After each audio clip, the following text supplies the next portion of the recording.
Hey, sixth graders. Good morning. This is Monday, November 2nd. We're into November now. And as most of you have heard, this is this is the second to last day that we're going to do in person. So cohort A is with me today. They won't be with me anymore. We'll go down to the just A and B. So all of you in C, you will go into the A and B group. So anyway, this will be a normal day for everyone now, not just for C and B or A and C. So today's agenda, we're going to continue Seed, folks. I got two chapters I want to get through today. It's only 13 pages. I have two questions to begin with, some pre-writing. I would like you to, that's really important again. If we don't write about what we read, then we don't get better at reading. Frankly, that's just how it is. We don't think about our reading. We just take in information like robots and we spit out a response, and it might be on target. It might be way off. We can't afford people to be that thoughtless. So we want you to be generating this idea that you think about your writing and your reading. Also, I would like you to fill out. So we had Leona, Sam, Virgil, and then by the end of today, you should have Sae Young and Curtis. And again, I want to push that these are not right answers. They're simply you trying to come up with the best response. So sometimes you haven't figured out how they've impacted a garden, and you may not even find out how a person impacts until later. So if you're like, well, Mr. Slaby, I don't know how Virgil affected the garden, just maybe leave it blank and we'll go back. Sometimes you have to think back. So none of this is about getting it right. It's just about getting down what you know. And lastly, look at our map. It's growing. So Virgil, if you remember, was from Haiti. Look at this map. I mean, this is all one block in Cleveland, but look how much of the world is being represented. That's pretty awesome. So hopefully you're following along. I know it's getting tight. Just smush things down in your notability if that's what you need to do. Okay, so here we go. Sae Young. Now, I read this one already. You drew a picture and then you actually ripped it up. Do you remember? And I'm going to read this in a dialect, meaning this person doesn't speak English fluently because it's not their first language. She's from Korea, and her first language is Korean, which means English sounds different. So I'm going to read it as is. I'm not making fun of her accent, neither is the author. He's simply trying to grab the voice of someone who's picking up English as a second language. So she's bilingual. That's better than I am by far. All right, here we go. Sae Young. Always many people in my house when I was young. 5 sisters, many friends. I always liked being with people. Then I leave Korea with my husband to come to America for work. We buy dry cleaning shop, live next block. Dry cleaning shop better than restaurant. Don't have to speak English too much and only work 6 days a week. We work together 7 until 7. At night I sew alterations. We save all for children's college so they can have easier life. But no children come. Very many years we hope, but still alone. Then my husband died. Heart attack. 37 years old. Now all alone, except for friends. I hire a woman to work in shop. One afternoon when she gone, a man walk into shop with coat to clean. Undercoat he has gun. He take out money, then push me down. He yelling at me. Very bad words. Then he kick me. Break cheekbone. Then he kick me again. Head hit hard against wall and I go to sleep. When I wake up, I no more like to be with people like before. Afraid of everyone all the time. I don't leave apartment for 2 months. Neighbor buys food for me at store. I don't open door if someone knocks, even friends, only for food. Afraid to walk on sidewalk with people. I hire a Korean man to run dry cleaning shop. I never go in. That happened 2 years ago. Very slowly I get better. I go to store and buy my food, but very fast. Then not so fast. Very lonely, but still afraid. Then I pass by garden. Vietnamese girl was working there, picking beautiful lima beans. A man and a woman on other side talking over a row of corn. Hear man say his wife give him hoe for birthday. I want to be with people again. Next day I go back and dig small garden. Nobody talked to me that day, but just be near people, nice people, feel good, like next to fire in winter. Hey, real quick, this Vietnamese girl, think about this. This woman, Sae Young, named her as Vietnamese. Everyone else has been wrong. They say Asian or they say Chinese even, but she recognized as Vietnamese. Well, she's Korean, she's Asian. Asian people have a better sense of where people come from, who look like them. So this is one of those moments where, like, my wife can spot someone who's Korean or Chinese or Japanese or Vietnamese, and I've kind of learned through her. So it's really interesting how, like, she nails it. She gets it right, but she, doesn't even make a big deal about it. She just recognizes people who come from the same part of the earth as she does. Very hot and humid in July. Most people come early and evening after work when air is cool. People watering and pulling weeds. Even if don't talk to anyone, sound of people working almost like conversation all around. People visit friends. I listen to voices, feel very safe. Then man walk over and ask about peppers. I grow hot peppers, like in Korea. First time that someone talked to me.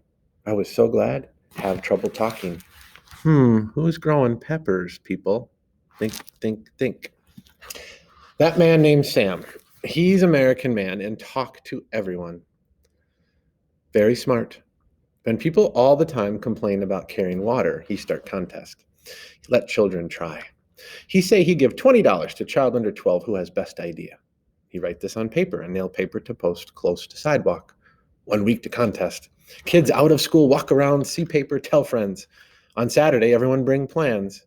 Sam has a wooden box. Let each one stand on it and tell idea. One girl live in apartment by garden. She say she'll open window. People give her containers. She'll fill them with water. Then mother interrupts, say water bill too much. Boy say use water from fire hydrant. Another say run hose from Lake Erie. Many ideas. Sam explained how much money each one cost. Then little black girl say to let rain from spouts go into garbage cans. Everyone look. 3 different spouts on walls of building around garden. Just have to take off bottom part of spout. Sam give girl $20. Everyone clap. Other people give money to buy garbage cans. Next day, thunderstorm. Cans almost full. Little girl there, very proud. Someone bring 3 old pots to scoop water out of cans.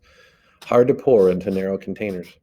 I quick go to store, buy 3 funnels to make much easier filling containers. I put one by each garbage can. That day I see man use my funnel. Then woman. Then many people. Feel very glad inside.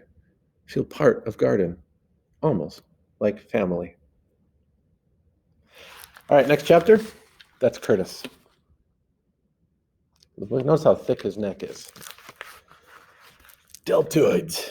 Awesome. Pecs. Check them out. Quads. Now playing on a body near you. He's talking about muscles. Muscle groups. Can't help being born. So this is just so you know, delts are along the back. Pecs is right here. That's where you like bench. And then quads is the legs. It's like the biggest part of your thigh. So in the front. So right there, that's your quads. Can't help being born with this body or living 3 doors down from Cap's gym. Can't stop people calling me Atlas or Seps. That's short for biceps are us. Actually, I started that name, but that was before Letitia cut me loose. We had a real nice thing going. She was a few years older than me, always talking about having a family, living in a house in the country, like her aunt's place in Michigan. I wasn't really listening too hard. I was 23. With this body, I had other girls hanging on me at the time. Some of them I just couldn't brush off. When Letitia found out, she slammed the door in my face so hard the paint cracked. Sound like he's got some male, like ego issues. You don't know what you got till it's gone. Oh, that was 5 years ago. I've caught up with her now. Done fooling around. She was looking for a husband, and now I'm looking for a wife. I moved back from Cincinnati in May and ran into her brother the first day. Said she's still single. Same 3rd floor apartment. But when I came up to her on the street, she turned her back. Wouldn't let me explain. Twice it happened. No chance for words, so I decided to give her some deeds instead. Deeds like acts or, events.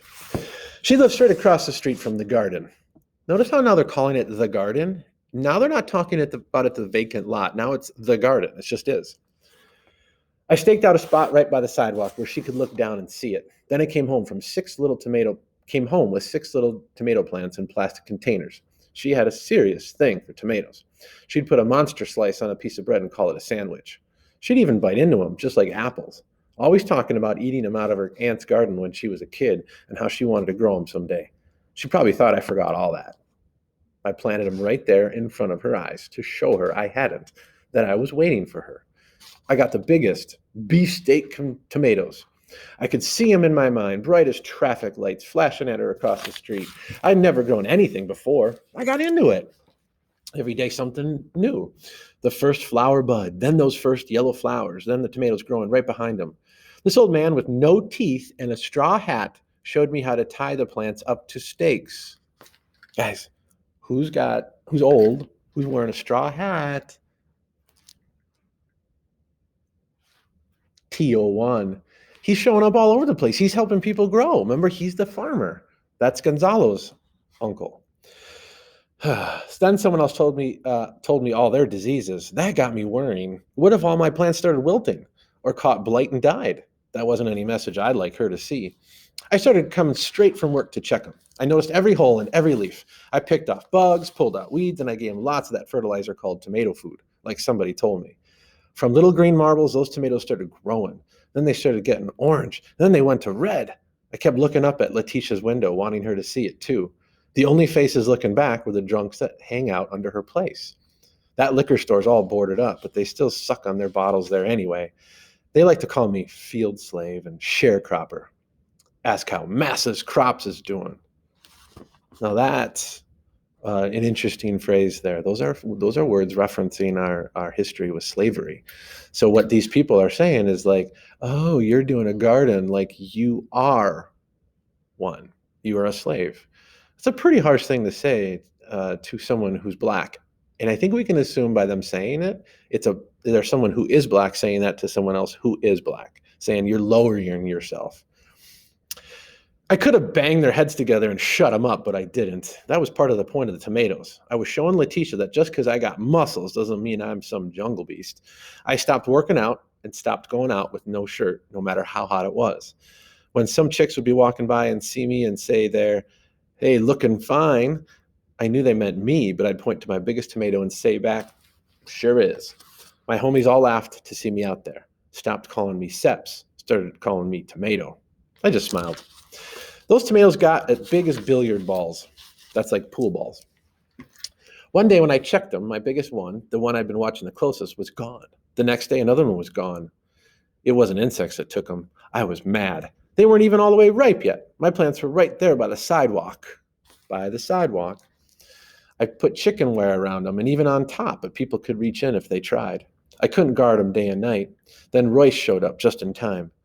You drop bread on the ground and birds come out of nowhere. Same with that garden. People just appeared. People you didn't know they were there.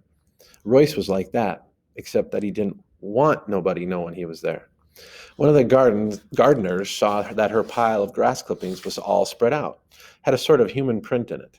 He'd been sleeping there nights and leaving early. One morning he slept late. I'm the one who found him. He was 15, black, built big, looked like I did. His face was banged up. Said his father did it and threw him out. He didn't want to go back. I bought him breakfast and we made us a deal. I found him a place closer to my tomatoes, but hidden by somebody's corn so the cops wouldn't see him sacked out. I bought him a brand new sleeping bag. I gave him money for food that week. Then I picked up a pitchfork for $3 at a junk shop. His part of the deal was that if he saw or heard anyone mess with my tomatoes, he'd come at him full speed holding a pitchfork. Jeez, imagine that. That was my best shot protecting him at night. For daytime, when Royce was gone, I painted a sign that said, Letitia's Tomatoes. It was big. I put it right there in front of the plants, facing the sidewalk. If people know something belongs to a person instead of the city or the U.S. government, they're more likely to leave it be. Do you think that's true? Do you think if you know it belongs to someone, and you know that person and they have a name, you may not take it? When I pounded it in, I filled up my water can. Walking back, I looked up at her window. As still as a cat, behind that lace curtain, there was her face, staring down at the sign. Ah, romance. All right, there's your story for today. Make sure you're really reading along with me. Hopefully you did. That's how you get better. So take care.